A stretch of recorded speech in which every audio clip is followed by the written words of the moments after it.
रात का सन्नाटा पूरे गांव में पसरा हुआ था। हल्की हल्की ठंडी हवा बह रही थी और आसमान में चांद की हल्की चांदनी जमीन पर बिखरी हुई थी। दादा धर्मपाल जी अपनी लकड़ी की चौकी पर बैठे थे। पास ही उनका पोता रोहन उनकी गोद में सिर रखे उनकी कहानियों को सुनने के लिए उत्सुक था। धर्मपाल जी ने अपने लंबे चांदी जैसे बालों को पीछे किया और धीमी आवाज में बोले, आज मैं तुम्हें एक ऐसी कहानी सुनाऊंगा जो तुम्हें बताएगी कि सच्चा विश्वास और निष्ठा कभी व्यर्थ नहीं जाती। रोहन की आंखें चमक उठीं। वह दादाजी की गोद में और भी कसकर सिमट गया और धीरे से बोला, क्या ये कहानी सच है दादाजी? कहानी सच भी हो सकती है और कल्पना भी, लेकिन इसका संदेश सच्चा है। और फिर उन्होंने कहना शुरू किया। बहुत समय पहले की बात है। सौरगढ़ राज्य अपनी समृद्धि और न्यायप्रियता के लिए दूर दूर तक प्रसिद्ध था। वहां के राजा विजयसेन बहुत बुद्धिमान थे, लेकिन उन्हें अपने बेटे राजकुमार उदय की चिंता थी।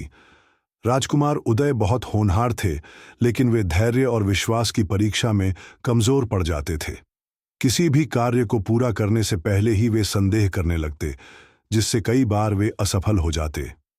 एक दिन राजा विजयसेन ने उदय को बुलाया और कहा, बेटा, अब समय आ गया है कि तुम सच्चे राजा बनने की योग्यता साबित करो। मैं तुम्हें एक कठिन परीक्षा दूंगा।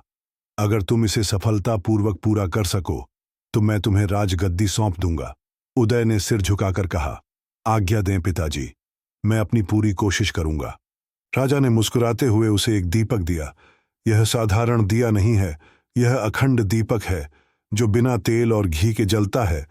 राजा ने आदेश दिया, तुम्हें इस दीपक की ज्योति को 7 दिनों तक जलाए रखना होगा, लेकिन इसके लिए तुम्हें राज्य के अलग अलग हिस्सों में यात्रा करनी होगी।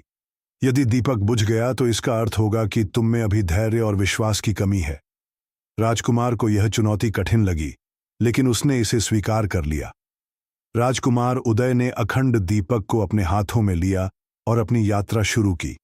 सबसे पहले वे सोनपुर के जंगलों में गए। वहां तेज हवाएं चल रही थीं। हर बार जब हवा का झोंका आता तो उन्हें लगता कि दीपक बुझ जाएगा। वे कई बार हड़बड़ा गए, लेकिन फिर खुद को संभालते और अपनी यात्रा जारी रखते। दूसरे दिन वे पहुंचे वर्षागढ़, जहां मूसलधार बारिश हो रही थी। उनकी आंखों में चिंता थी। अगर बारिश की एक बूंद भी दीपक पर गिर गई तो ज्योति बुझ सकती थी, लेकिन उन्होंने धैर्य नहीं खोया। उन्होंने अपनी चादर से दीपक को ढक लिया और धीरे धीरे आगे बढ़ते रहे। तीसरे दिन वे गगनपुर के रेगिस्तान पहुंचे। वहां तेज धूप और लू चल रही थी।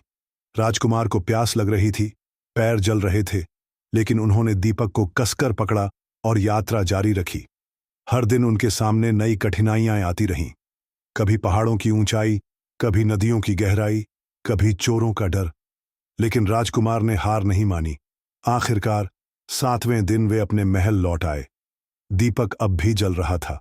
राजा विजयसेन ने जब यह देखा तो उनकी आंखों में गर्व के आंसू आ गए।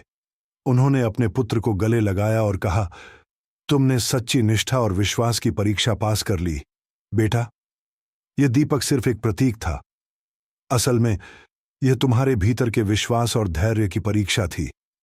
यदि तुम डरते, हिम्मत हारते या संदेह करते तो दीपक कभी न कभी बुझ ही जाता, लेकिन तुमने डटे रहकर इसे जलाए रखा, ठीक वैसे ही जैसे एक सच्चा राजा अपने धर्म और सत्य के मार्ग पर डटा रहता है। राजकुमार उदय को एहसास हुआ कि उनकी असली परीक्षा खुद पर विश्वास करने की थी। उसी दिन से वे एक धैर्यवान और निष्ठावान राजा बने, जिन्होंने सौरगढ़ को नई ऊंचाइयों तक पहुंचाया। धर्मपाल जी ने कहानी समाप्त करते हुए कहा, रोहन, इस कहानी से हमें यही सीख मिलती है कि अगर हम अपने विश्वास को बनाए रखें और धैर्य के साथ आगे बढ़ें तो हमें कोई नहीं हरा सकता। सच्ची निष्ठा और समर्पण से हर लक्ष्य प्राप्त किया जा सकता है। रोहन की आंखें चमक उठीं। वह दादाजी की गोद में और भी कसकर सिमट गया और धीरे से बोला, दादाजी, मैं भी अपनी हर मुश्किल का सामना पूरे विश्वास से करूंगा। धर्मपाल जी ने उसके सिर पर स्नेह से हाथ फेरा और चांदनी रात में उनकी कहानियों का जादू पूरे वातावरण में घुल गया। इस कहानी से हमें ये सीख मिलती है कि विश्वास और धैर्य से कोई भी कठिनाई पार की जा सकती है। संघर्ष हमें मजबूत बनाते हैं और सफलता के लिए तैयार करते हैं। सच्चा नेतृत्व वही है जो निष्ठा और विश्वास के साथ आगे बढ़े। अगर आपको यह कहानी पसंद आई तो इसे अपने दोस्तों और परिवार के साथ जरूर साझा करें।